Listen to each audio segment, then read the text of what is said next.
Let's talk about. So we talked about Macadocious in a previous interview and how, Tupac kind of disbanded that Thug Life group.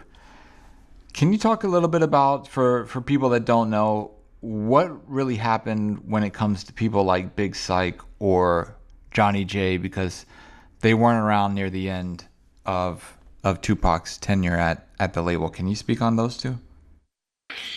Yeah. So the Big Psych situation was, I'll go all the way back. I'll go to Mopreme and Kendrick. Y'all done heard the snowball incident, right? For those of y'all who haven't, y'all go check it out. So that started in like February. Okay, now, I don't remember seeing Big Psych around. I think the last time was the end of March when Big Psych made his exit. Y'all gotta remember, man, record business you don't get paid for 180 days, which is 6 months after something dropped. Big Psych was getting like $1,500, $2,000 a month from Death Row. Everybody always said, yeah, Suge didn't pay, Tupac didn't pay you, Suge paid you. Yeah, you stupid motherfucker, that's how everybody got paid around Death Row. By Suge Knight and Death Row, by Death Row accounts. But Big Psych and this dude named Bogart, they both were getting paid to hang with, with Tupac by Death Row. So they were getting probably about $2,000 a month or whatever. That's nothing. Nothing when you on an album and your woman hearing you, man, yeah, I got keys from overseas. And they're like, yeah, that sound good, baby. You playing that 100 times a day. And I'm, everybody talking about it. But we still over here living like we living. And you always gone and staying in the Peninsula Hotel and all that. And eating good and coming home, crystal on your breath and all that. But you ain't got no money in your pocket and you only bringing a check in for like $2,000. And it costs you that just to drive and to get to that nigga.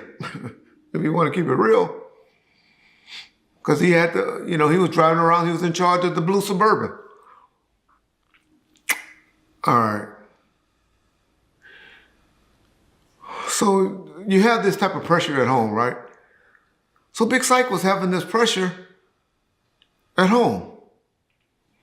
So he was always coming to Park like, man, I need some money, I need some money, I need a check. Got this song, it's doing well, like everybody thinks, how the business goes. Yeah. I'm gonna take care of you. I'm trying to get the situation set up, where I'm gonna be getting this monthly, and then I'm gonna pay people, through euthanasia or Machiavelli Records and all that. And I want you signed to Machiavelli Records. You're gonna be signed to Machiavelli Records, because Suge tired of all taking care of everybody that comes around. So he trying to set up Snoop, Hammer, Pac, and eventually Death Row East with Eric B and all of them. And he's trying to get them to be self-independent, where they got enough coming in where they can take care and sign and deal with all their own people. I'm telling y'all, that was the plan. Y'all can believe it however y'all want. So that was Suge's big plan. Big Psych, guess he's tired of asking Tupac. And he comes to Suge. Tells Suge, man, I want to sign directly to you. I need $50,000. I'll do a deal with you for $50,000. I'll sign with you right now. My publishing, whatever. Suge. If I don't know anything about Suge, if I ain't learned anything about Suge from Reggie Wright, Suge have bitch tendencies, my nigga. But he plays niggas against niggas, homies against homies for for a hobby, for fun, he loves that shit, divide and conquer bullshit. You know, man, can I talk to you, me and you one-on-one? Anyway, my nigga go back and tell Tupac the conversation him and Big Psych have. Big Psych take it as what? I mean, not Big Psych. Tupac take it as disrespectful. I'm pissed.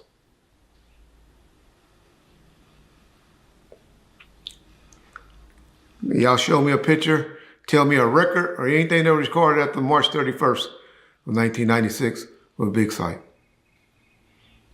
So that's why Big Psych wasn't around. All right. Johnny J. Similar situation. Johnny J.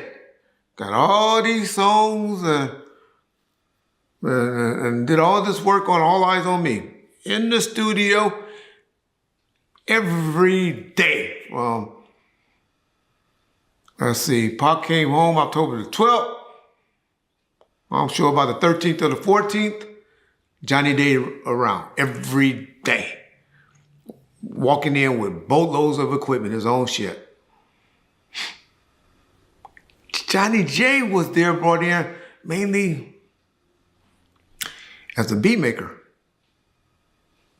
There's something so Pac could just do beats. This the rap, he was Pac's guy, like his personal dude, where, just to keep up with Pac and put stuff down. Most of that stuff that Johnny J did that came out later wasn't intended to be on no particular beats. Because they were always samples. Y'all know anything about the music business, you can lose all the money you make by using these samples. Over 85% of the songs Johnny J did for Pac got a sample in them. Well, that's most of them motherfuckers, to be honest. But over 85% had samples in them.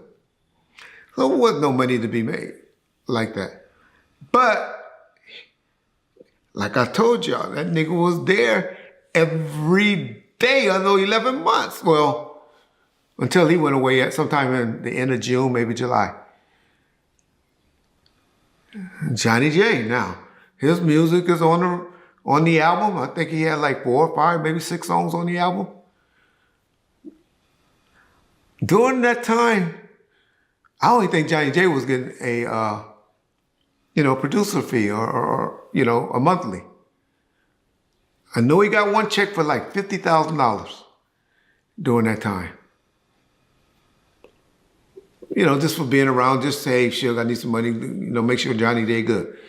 So he got a check for like 50 G's. But now, Suge is, in his mind, teaching Tupac the game.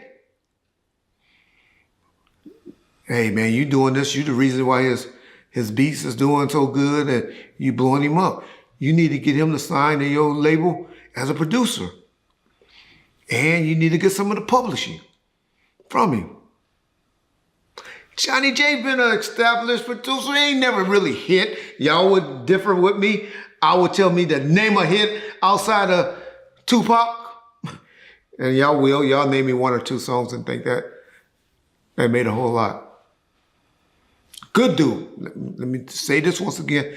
Johnny J was about as cool as John is to me. A cool ass, whatever he is, his nationality is.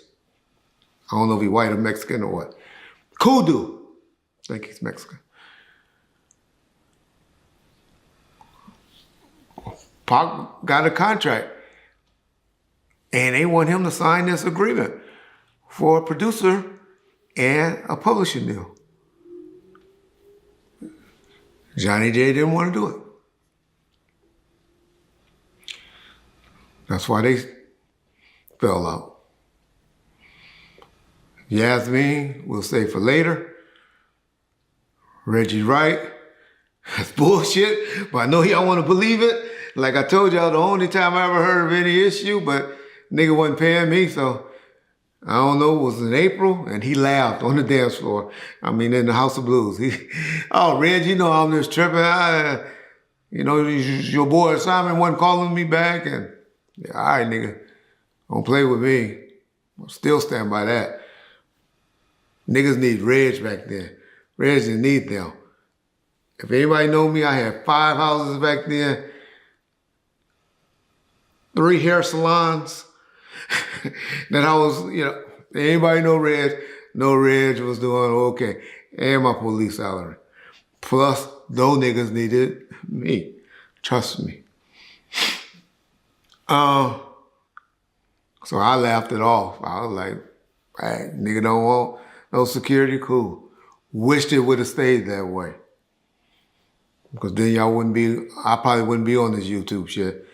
Because the only reason I got on this shit is to defend myself from all those fake allegations you let those old ass white men put out on me with that Uncle Tom ass nigga Frank. But anyway, who's some of the other ones? David Kenner, I explained that last week. It was mainly an entertainment thing, not a criminal thing, but mainly done by the hands of Suge Knight.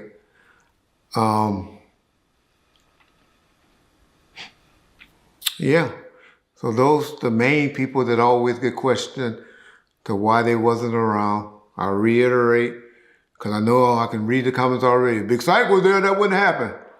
Okay. All right. He was dying, unless he went to God and did like the person in the Bible. Now y'all tell me that asked God to let him live an extra 14 years. Well, let him live longer. He wasn't ready to die. And God told him, you got an extra 14 years, and let him live another 14 years. That's the only person I know of that they wasn't written in stone. And so that's Reggie's opinion. That's what you're going to get from me about what happened. But that's the real why they went around. Everything else that y'all hear is truly, truly speculation on people that wasn't an insider to shit that was going on.